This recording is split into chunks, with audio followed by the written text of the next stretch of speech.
kind of the social programming that we place on children, but girls, it tends to continue that, well, no, we don't want to hurt grandma's feelings, so go ahead and kiss grandma.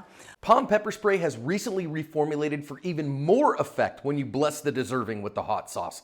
POM is what I use between a harsh word and a gun, and encourage everyone to do likewise. I'd say as a grandma, I on some level I get it, and on another level, no, I want to cultivate in my grandchildren the idea that they can build those boundaries too.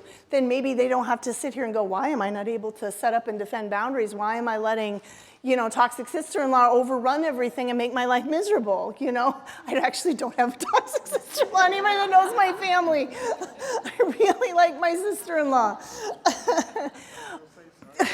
I know, right? Do you feel the trauma there?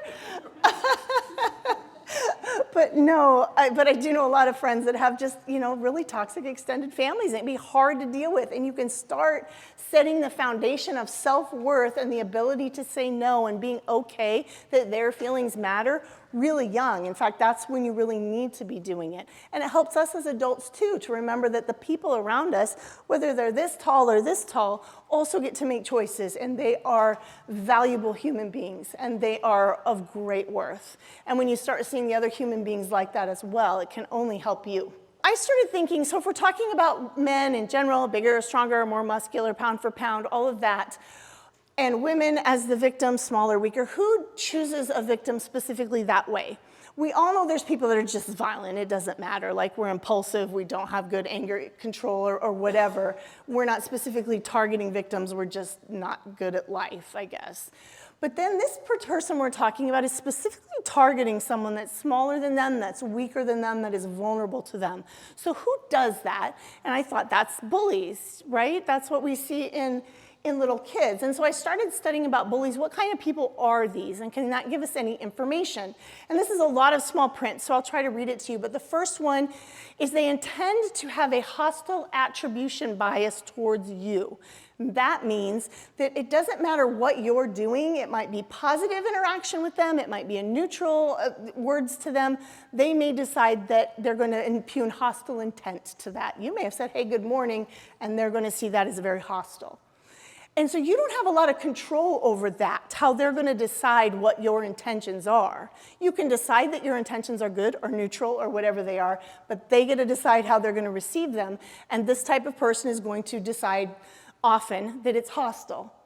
They tend to have a very positive self-image, the studies have said, which I found was really interesting. That's not what I was taught about bullies growing up, that, that they just feel really bad about themselves and that's why they beat up other people. Well, maybe, or maybe they're having a lot of problems, honestly, and they feel great about themselves and they don't mind. With the third one, they have zero problems using violence to get what they want. Okay, they tend to shop for victims very specifically as kids and as adults. And you will see that you don't have, the bully-victim relationship tends to be the same ones. And it doesn't start the first day of school. There has to be some time while they get to know each other and the victim chooses, or the bully chooses the victim. Okay, and that continues as they grow up while they decide, as they're, sizing people up, reading body language and all of that.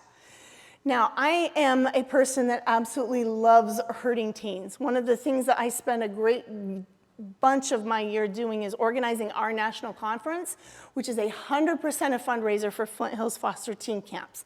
My friend Will likes to go with that to me, and it's a great event, and it is specifically designed to help hurting kids that very often are hurting other kids. So don't hear me say that, okay, this is who you're looking for. When you see kids that are acting like this, they're gonna grow up to be the kinds of people we don't want in society. No, what I'm saying is let's intervene when they're young. Let's find some resources and support and recognize this as we can in our own world. You can't save everyone every time, but as you see hurting people in your world, you can step in and we can be that change. So also, and we talked about this a little bit, there are female bullies. This is not a secret, but when your skills aren't with your muscles, you find other ways to do it. And that's not going to be a surprise to any women in this audience. The mean girl stereotype is a stereotype for a reason, because there are mean girls. Okay, so I'm going to talk for just a minute about resource predation versus process predation. And on some level, it doesn't matter. Because if you're going to spend the time in this, if you're being victimized in some way and you're going to sit here and try to wonder, is this a resource predator or a process predator? We're doing exactly what I said not to do a few minutes ago, which was not spend a bunch of time analyzing it. However, I do think it's helpful to understand how predators can think and what they might be after, how it might be different than what you might suspect.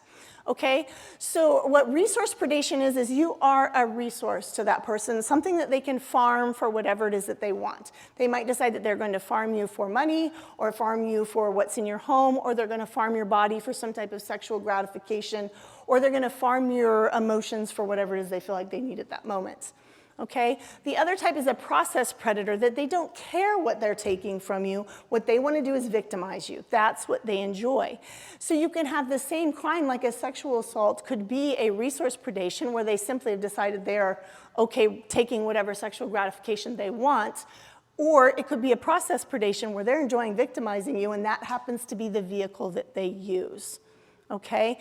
Or maybe they're the creepy guy at work that just constantly is needling and doing things that's hard to explain to other people why they constantly have you miserable. They're just enjoying playing with people. Or they might be taking your money, not because they want your money, but because they want to victimize you.